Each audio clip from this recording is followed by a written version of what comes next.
बिस्मिल्लाहिर्रहमानिर्रहीम। अस्सलाम वालेकुम स्टूडेंट्स, नए वीडियो लेक्चर में खुशामदीद। अच्छा, आज हम बर्नौली डिफरेंशियल इक्वेशन डिस्कस करेंगे कि Bernoulli's differential equation, ordinary differential equation क्या होती है। ठीक है, तो इसकी डेफिनेशन देखें। मैथमेटिक्स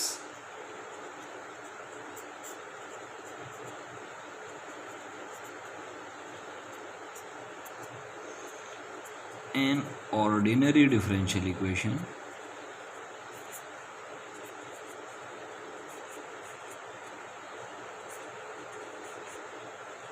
ऑफ द फॉर्म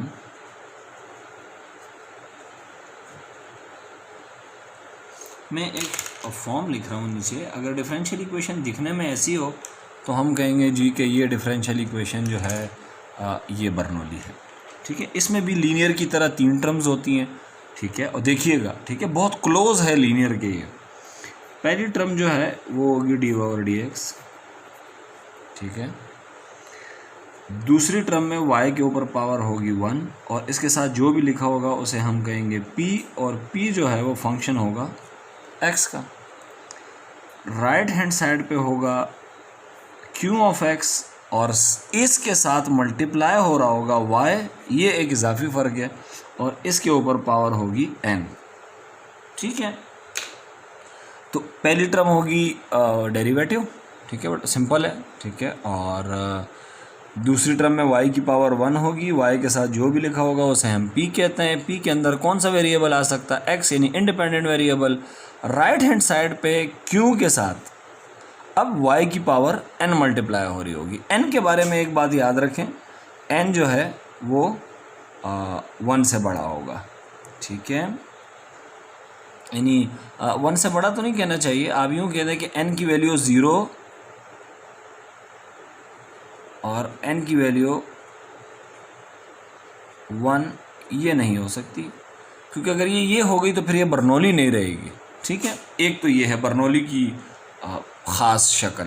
दूसरी शक्ल बर्नौली की ये है कि यहाँ y नहीं आ रहा होता, यहाँ u आ जाता है, कॉस के साथ y आ जाता है, साइन के साथ y आ जाता है, e के साथ y आ जाता है, ln के साथ y आ जाता है। ठीक है, इस तरह से। और टेन के साथ जितने भी ट्रिग्नोमेट्रिक फंक्शन है, सेक के साथ, कॉट के साथ y आ जाता है। तो ये भी एक टाइप है बर्नौली की जो अमूमन लोग नहीं डिस्कस करते, और डिस्कस हम यही करते हैं। ठीक है, कि y की पावर n होगी। अब इसको मिसालें से समझने की कोशिश करते हैं। ठीक है, एक एग्जांपल लीजिए। Example 1, dy/dx plus xy is equals to x into y की पावर 2। अब चेक करें ये लीनियर है या बर्नौली है। अच्छा, पहली टर्म में है डेरिवेटिव, ठीक हो गया। दूसरी टर्म में y की पावर 1 है, ठीक हो गया। ये जो है इसे हम कहते हैं p, ठीक हो गया। और p के अंदर कौन सा वेरिएबल आ सकता है? x, ये बात ठीक हो गई। अब यहाँ चेक करें, यहाँ इसको हम क्या कहेंगे? जो जस्ट x है इसको हम कहेंगे q, तो q हमारा x है। और यहाँ y की पावर चेक करनी है आपने। y की पावर अगर 0 और 1 के अलावा कुछ भी है, -1, हाफ, 2, 3, 5, 11/2, √3, कुछ भी है 0 और 1 के अलावा, तो फिर इसका मतलब है कि ये इक्वेशन क्या हो जाएगी? बर्नौली। तो यहाँ देखिए y की पावर 2 है, तो ना 0 है ना 1 है, तो n की वैल्यू हमारी क्या हो गई है? 2। तो ये बर्नौली इक्वेशन है। ठीक है, एक और एग्जाम्पल लेते हैं। अच्छा जी, dy/dx, सेकंड एग्जाम्पल। अच्छा, आपने फ़र्क कैसे करना है लीनियर और बर्नौली में? फ़र्क ऐसे करना है कि q जो है, q उसके साथ y मल्टीप्लाई हो रहा होगा। ठीक है, ये याद रखिएगा बस, और कुछ भी याद नहीं रखना है आपने।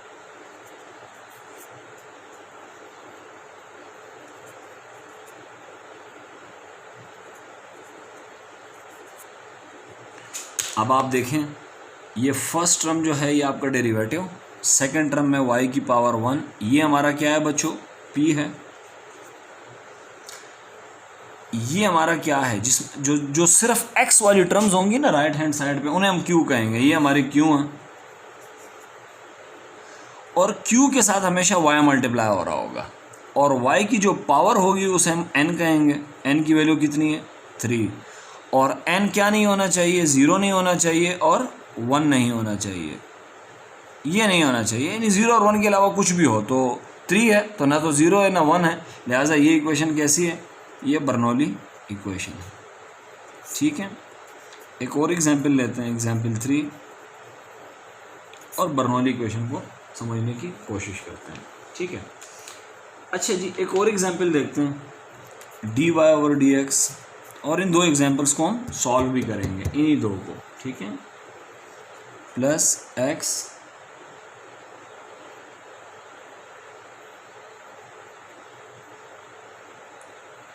xy is equal to x³ cos square y।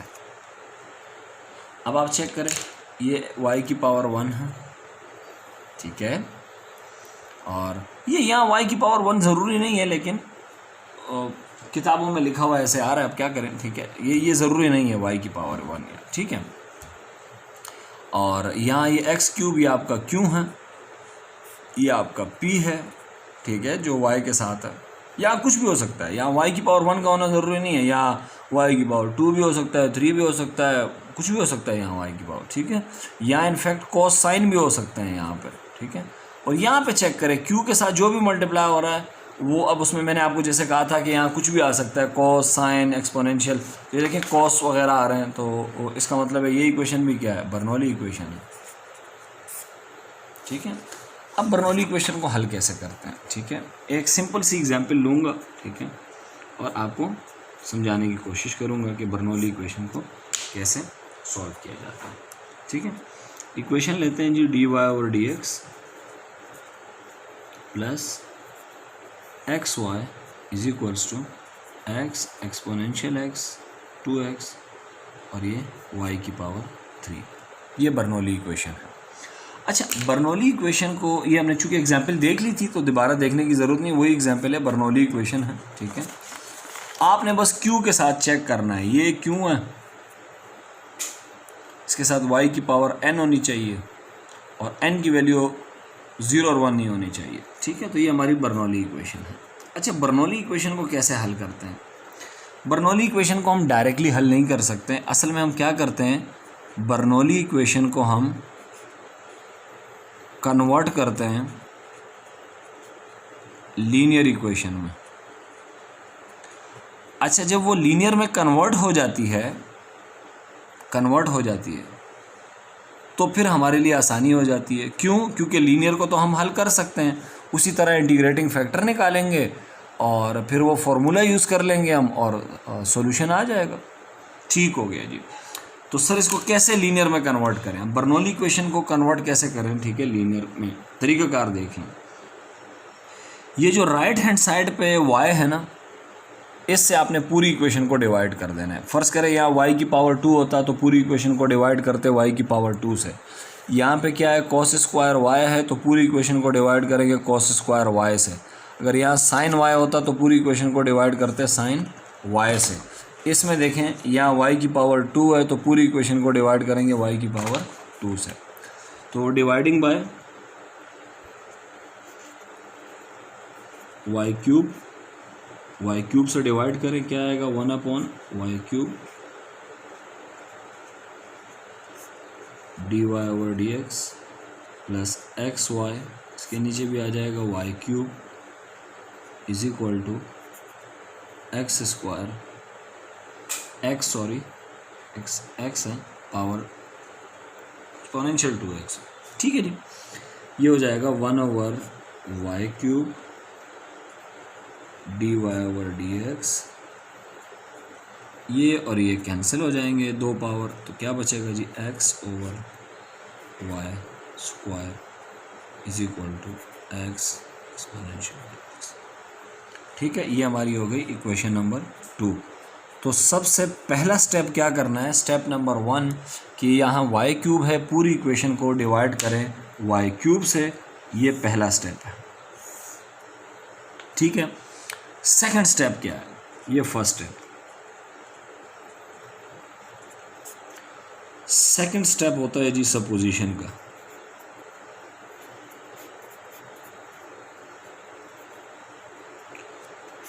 ठीक है, ये थोड़ा सा ट्रिकी स्टेप होता है, लेकिन ये हमने इसके जुगाड़ात जितने भी थे जुगाड़ बल वो हमने फाइंड कर लिए, लिहाजा कोई परेशानी की बात नहीं है। यहाँ सॉरी प्लस है, ठीक है। अच्छा, अब क्या सपोज करें, देखें दूसरी टर्म पे फोकस करना है। सपोजिशन के लिए आपने किस पे फोकस करना है, सेकंड टर्म पे, ठीक है। और किसको सपोज करना है, एक्स को छोड़ के जो भी है सबको सपोज कर लेना है, ठीक है। तो यहाँ एक्स को अगर हम छोड़ दें, ठीक है, एक्स वाली टर्म को असल में छोड़ना है, ठीक है। तो इसको छोड़ देंगे, बाकी क्या बचा, यानी एक्स को अगर मैं एक्स वाली टर्म को छुपा लूँ तो बाकी क्या बचा, 1/y²। तो इसको मैं लेट कर लूँगा, मैं कहूँगा लेट, इसका कोई नाम रख लेते हैं, ठीक है। u = मैंने इसका नाम u रख दिया 1/y²।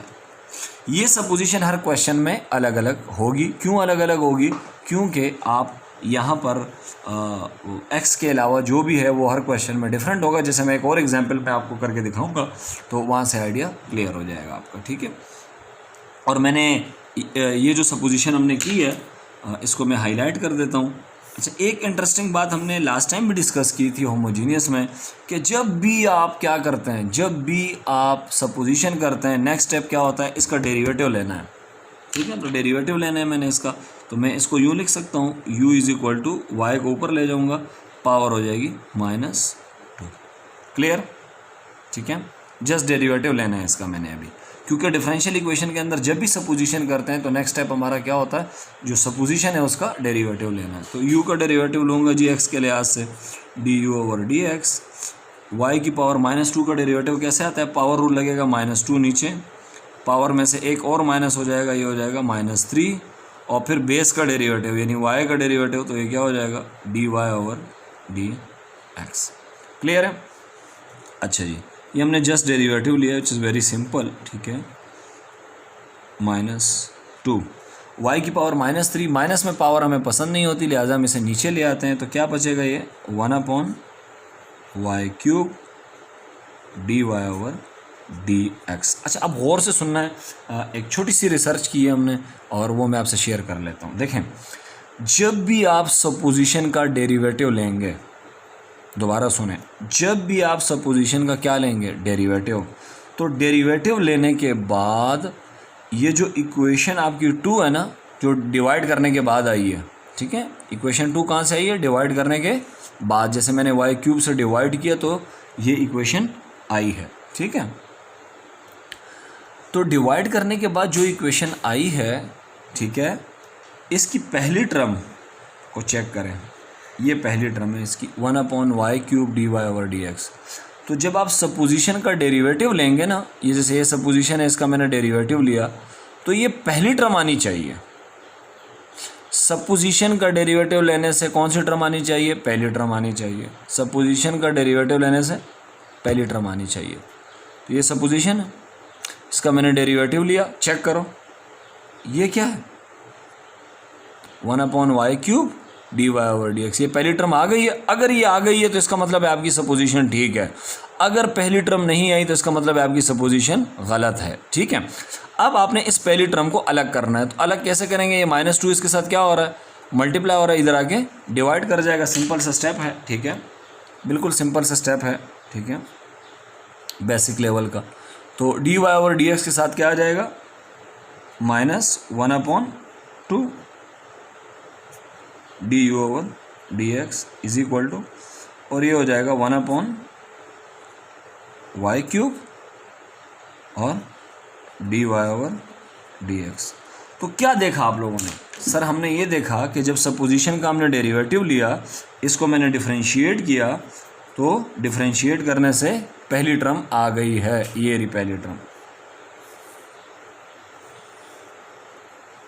ठीक है, आ गई है। तो इसका मतलब है कि हमारी सपोजिशन ठीक है। अब हम क्या करेंगे, अब हम ये करेंगे कि इस इक्वेशन के अंदर जहाँ जहाँ 1/y² आ रहा है वहाँ मैं u लिख दूंगा। जैसे यहाँ पे है ना 1/y², इसकी जगह मैं लिख दूंगा u, ठीक है। और ये पहली टर्म है 1/y³ dy/dx, 1/y³ dy/dx, इसकी जगह मैं ये लिख दूंगा, ठीक है। तो लिखते हैं इसको नेक्स्ट पेज पे, ठीक है।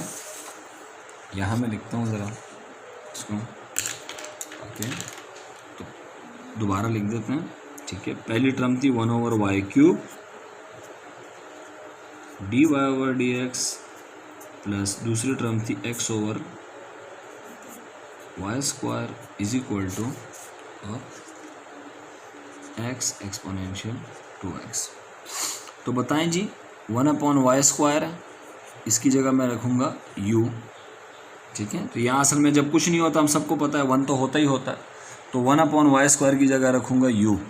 और ये जो हमारी 1/y³ dy/dx है, इसको चेक करें ज़रा, यहाँ पे 1/y³ dy/dx, ठीक है, ये जो है dx ये किसके बराबर है, -1/2 du/dx। तो इसकी जगह मैं क्या लिखने वाला हूँ, पहली टर्म की जगह -1/2 और du/dx, ठीक है।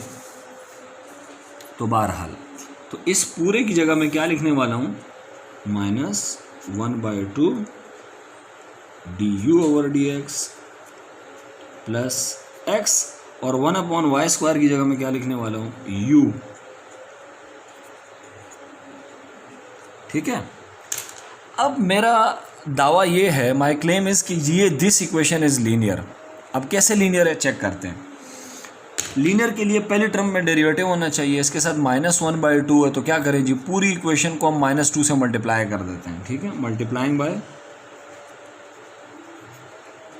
-2, इससे क्या हो जाएगा, ये माइनस माइनस प्लस हो जाएगा, 2 और 2 कैंसिल हो जाएंगे, तो इक्वेशन क्या बनेगी बताएं। इक्वेशन बनेगी du/dx -2xu -2x, -2 कहाँ से आ रहा है, मल्टीप्लाई कर रहे हैं हम, ठीक है, परेशान नहीं होना। अब ये लीनियर है, लीनियर कैसे चेक करें, ये पहली टर्म में क्या मौजूद है, डेरिवेटिव, ठीक है। किसका डेरिवेटिव मौजूद है, u का, और यहाँ u की पावर क्या नज़र आ रही है आपको, 1 है ना, 1। इसके साथ जो भी लिखा होगा, अब देखें पहले हमारे पास आता था u नहीं, पहले होता था y, अब y की जगह किसने ले लिया, u ने ले लिया, ठीक है।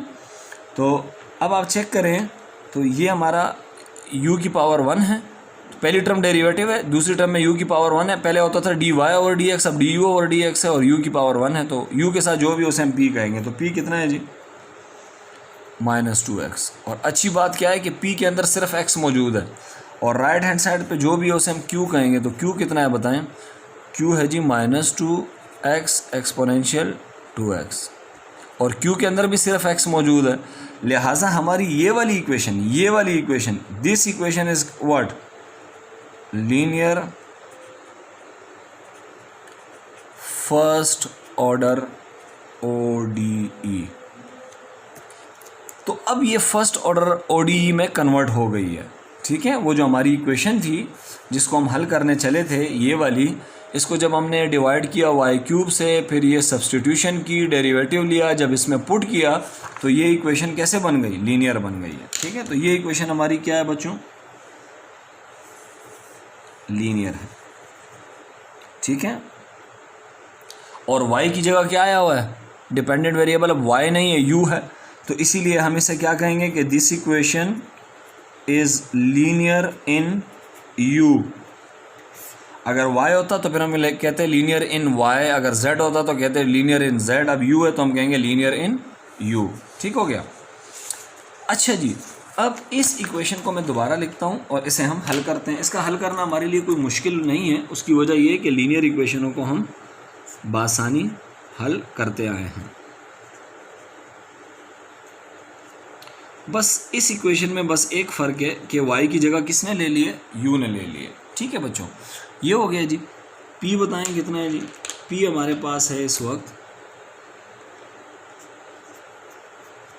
-2x, इसको हम p कहते हैं, और ये हमारा q है, q हमारा है जी -2x एक्सपोनेंशियल 2x। तो सबसे पहला काम क्या होता है जी, हम इंटीग्रेटिंग फैक्टर निकालते हैं। इंटीग्रेटिंग फैक्टर कैसे निकलता है, e के ऊपर पावर में क्या आता है, p, हमेशा p आता है, याद रखिएगा, dx, ठीक है। तो करें जी इसको हल, e पावर में इंटीग्रेशन है, p को इंटीग्रेट करना है, p है -2x और ये dx, ठीक है। अब -2 तो कांस्टेंट है, साइन ऑफ इंटीग्रेशन से बाहर आ जाएगा और ये बच जाएगा x की इंटीग्रेशन हम सबको पता है, पावर में एक ऐड करें उसी से डिवाइड कर देंगे, तो ये बचेगा -2, पावर में एक ऐड करेंगे तो ये हो जाएगा 2/2, ठीक है। 2 से कैंसिल, तो क्या बचेगा जी, एक्सपोनेंशियल -x², क्लियर है। तो ये एक्सपोनेंशियल -x² हमारा इंटीग्रेटिंग फैक्टर है। अच्छा जी, अब इंटीग्रेटिंग फैक्टर कोई मिस्टेक हो गई है,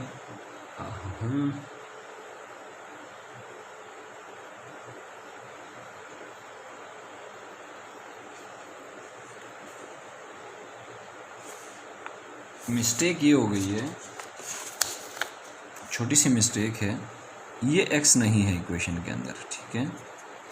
तो ये x नहीं है, इससे कोई फ़र्क नहीं पड़ रहा अभी, ये x नहीं है, ठीक है। परेशानी होना है आपने, जस्ट बस ये x नहीं है, यहाँ भी ये x नहीं है, यहाँ भी ये x नहीं है और यहाँ भी ये x नहीं है, तो p हमारा क्या हो गया, जस्ट -2, ठीक है। p कांस्टेंट भी हो सकता है, -2 बहरहाल। अच्छा जी, अब हम निकालेंगे इंटीग्रेटिंग फैक्टर। इंटीग्रेटिंग फैक्टर कैसे निकलेगा, p हमारा जो है x नहीं है, अब ये -2, ये -2 और अब यहाँ x नहीं आएगा, 2 बाहर आ जाएगा तो अंदर रह जाएगा 1 की इंटीग्रेशन होती है x, ठीक है। तो क्या आएगी इंटीग्रेशन, ये e⁻² और 1 को इंटीग्रेट करना है, 1 की इंटीग्रेशन होती है x, तो ये आ जाएगा e⁻², ठीक है। ये इंटीग्रेटिंग फैक्टर आ गया, ठीक है। मैंने क्वेश्चन गलत कॉपी कर लिया था, ये भी एक इम्पॉर्टेंट है कि अगर आप क्वेश्चन गलत कॉपी करेंगे तो रिज़ल्ट फिर हौलनाक किस्म के होते हैं, ठीक है, खौफनाक किस्म के। तो ये हमारे पास इंटीग्रेटिंग फैक्टर आ गया। अब सॉल्यूशन की तरफ आते हैं। सॉल्यूशन क्या होता है हम सबको पता है जी, फार्मूला हम सबे पता है, क्या फार्मूला है जी, फार्मूले की तरफ क्विकली आते हैं। Dependent variable into integrating factor, फिर इज इक्वल टू एक integral dependent variable integrating factor और dx। डिपेंडेंट वेरिएबल बड़ा इंपॉर्टेंट है, डिपेंडेंट वेरिएबल। ये वाली इक्वेशन लीनियर है, इसमें अब किसका डेरिवेटिव लिया जा रहा है, u का। तो डिपेंडेंट वेरिएबल हमारा क्या है, जिसका डेरिवेटिव लिया जाता है उसे हम कहते हैं। तो डिपेंडेंट वेरिएबल u है और इंडिपेंडेंट वेरिएबल क्या है, x है, ठीक है। तो डिपेंडेंट वेरिएबल हमारा है u, इंटीग्रेटिंग फैक्टर हमने निकाल लिया है e⁻² इज इक्वल टू, ठीक है। यहाँ इंटीग्रेटिंग फैक्टर के साथ q आता है, ठीक है। q क्या है हमारा, q हमारा ये रहा -2x exponential 2x dot. Integrating factor हमने कितना निकाला हुआ है, एक्सपोनेंशियल -2x dx। अच्छा जी, ये आ जाएगा u exponential -2x is equal to integral -2x। अच्छा, बेसिस सेम हो तो पावर ऐड हो जाती है, ये पावर -2x है, ये +2x है, ऐड होंगे तो 0 आएगा। एक्सपोनेंशियल 0 क्या होता है बच्चों, 1 होता है, 1 को लिखने की ज़रूरत नहीं है। -2 कांस्टेंट है, बाहर आ जाएगा और इंटीग्रल के अंदर बच जाएगा x को इंटीग्रेट करेंगे तो क्या आएगा, x को इंटीग्रेट करेंगे तो x² आएगा। c भी हमें लगाना है, कांस्टेंट ऑफ इंटीग्रेशन, ये कैंसिल। तो हमने इसको यहाँ नहीं छोड़ देना, उसकी वजह क्या है, क्योंकि जो ओरिजिनल इक्वेशन थी, ओरिजिनल वाली इक्वेशन वो ये थी, इसमें वेरिएबल है yx। फिर हमने क्या किया, हमने डिवीज़न की, सपोजिशन की, उससे क्या हुआ, y गायब हो गया और y की जगह u ने ले लिए, ठीक है। तो अब हम क्या करेंगे कि जो सॉल्यूशन होता है वो मैंने आप लोगों को पहले भी बताया था, सॉल्यूशन में ओरिजिनल वेरिएबल होने चाहिए। तो हमारी सपोजिशन क्या थी कि y किसके बराबर है, u किसके बराबर है 1/y² के, तो u की वैल्यू है 1/y²। तो हम वापस पुट कर देंगे इसको, ठीक है। ये यहाँ u आ रहा है, u की जगह मैं लिख दूंगा 1/y²।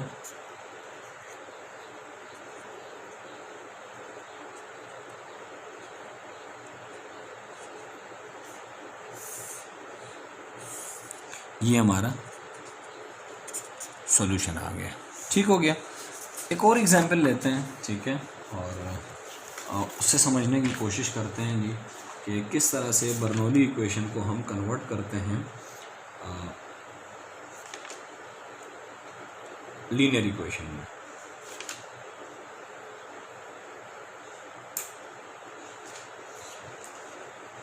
एक सिंपल सी एग्जांपल ढूंढता हूँ मैं और उसे सॉल्व करते हैं।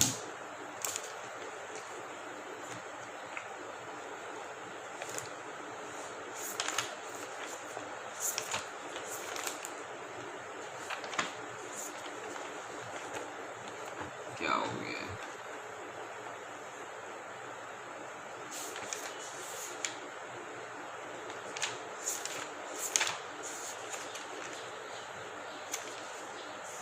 अच्छा लेते हैं जी एक एग्जाम्पल हमें मिल रहा भी है।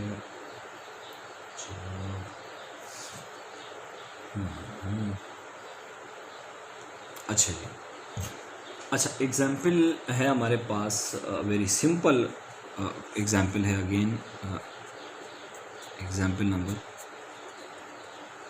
2 dy/dx plus y/x is equal to y² over x²। अब आप चेक करें कि ये बर्नौली है लीनियर तो ये नहीं है, क्योंकि लीनियर की पहचान ये होती है कि y के ऊपर पावर 1 होनी चाहिए। तो ये तो y के ऊपर पावर 1 है ही नहीं, यहाँ 2 है, तो ये बर्नौली है, ठीक है। और बर्नौली की पहचान भी ये होती है कि पहली टर्म में डेरिवेटिव होता है, दूसरी टर्म में उमूमन y की पावर 1 होता है, ज़रूरी नहीं है, ठीक है। और इसके साथ जो भी लिखा हुआ है, बाकी जो लिखा होता है वो x होता है। राइट हैंड साइड पे y की पावर n मल्टीप्लाई हो रही होती है, और ये जो n है इसकी वैल्यू 0 नहीं होती और 1 नहीं होती, बाकी कुछ भी हो सकती है। अगर 0 और 1 हो गई तो फिर ये बर्नौली नहीं रहेगी, तो ये बर्नौली है, ठीक है। इसका तरीकाकार ये है कि मैंने आपको क्या बताया था, राइट हैंड साइड पे y जो है, जो भी है y की पावर 3 है 2 है, उससे पूरी इक्वेशन को डिवाइड कर देना है। तो डिवाइडिंग बाय दिस, ये पूरी इक्वेशन को y² से डिवाइड कर देना है, ठीक है। अच्छा जी, अब जब y² से डिवाइड करेंगे तो क्या बचेगा, यहाँ आएगा 1/y²,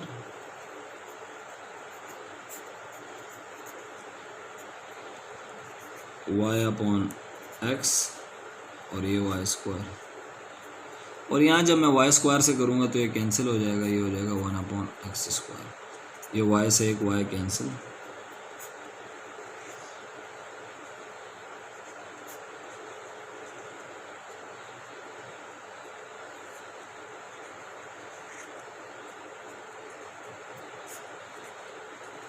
ये हमारी जो सेकंड इक्वेशन है, ठीक है।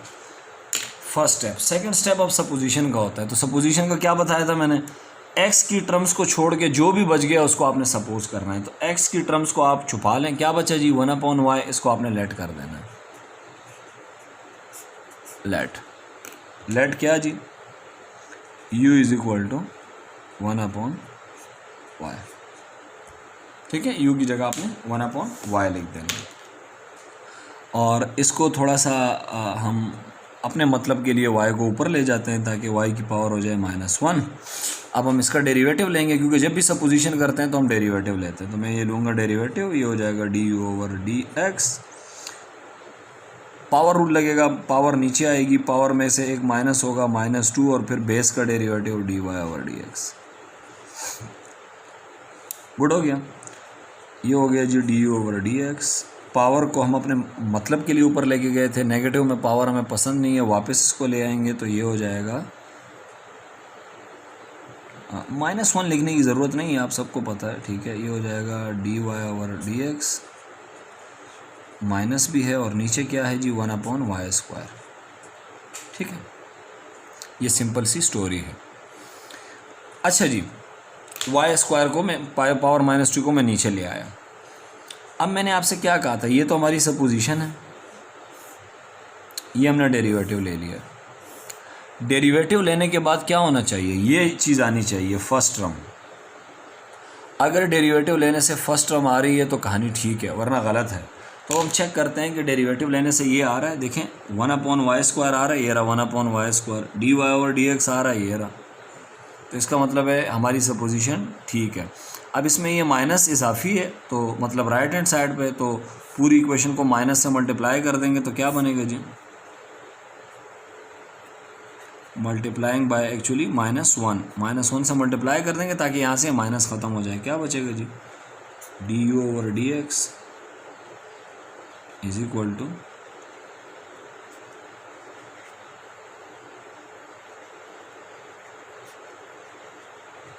दिस।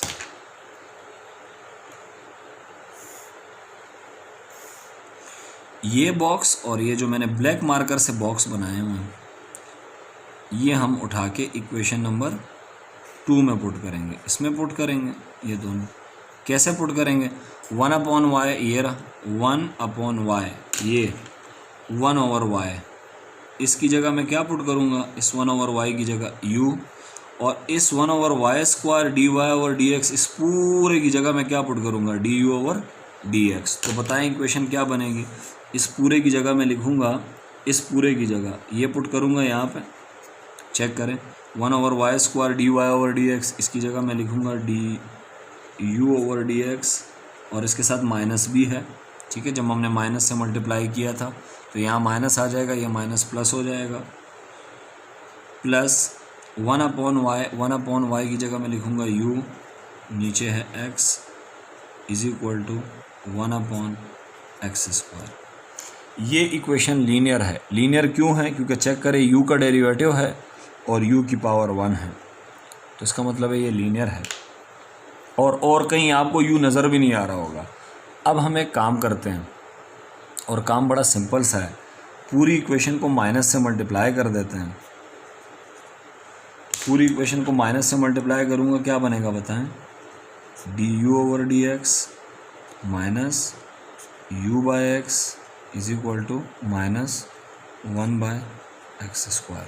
तो ये इक्वेशन हमारी लीनियर है। लीनियर क्यों है, चेक करें, पहली टर्म हमारा डेरिवेटिव है, यस, किसका डेरिवेटिव है, u का, तो u हमारा क्या हुआ बच्चों, डिपेंडेंट वेरिएबल, ठीक है। u की पावर 1 है, ठीक हो गया, u की पावर 1 है, पहली टर्म में डेरिवेटिव है, u की पावर 1 है। u के साथ जो भी लिखा होगा इसे हम क्या कहते हैं, p चेक करो कितना है, u के साथ क्या लिखा हुआ है, -1/x, ये हमारा p है, और राइट हैंड साइड को हम कहते हैं q।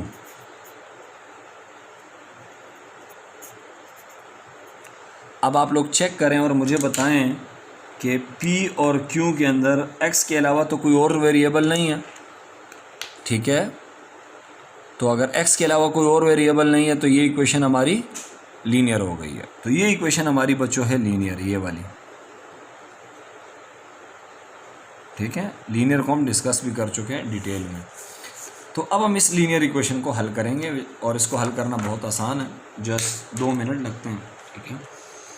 तो ये मैं दोबारा लिख देता हूँ, du/dx minus u/x is equal to -1/x²। इसमें p कितना है जी, p आपका ये रहा, ठीक है, ये p है आपका, -1/x, और ये q है हमारा, ये राइट हैंड साइड में -1/x²। और किसका डेरिवेटिव लिया गया है, u का, तो u हमारा क्या है जी, डिपेंडेंट वेरिएबल है, ठीक हो गया। तो हम क्या करेंगे जी, क्विकली करते हैं, इंटीग्रेटिंग फैक्टर निकालते हैं। कैसे निकलते हैं इंटीग्रेटिंग फैक्टर, इंटीग्रेटिंग फैक्टर निकलता है जी यूँ, p dx इस तरह से। p की वैल्यू क्या है जी, पुट करें।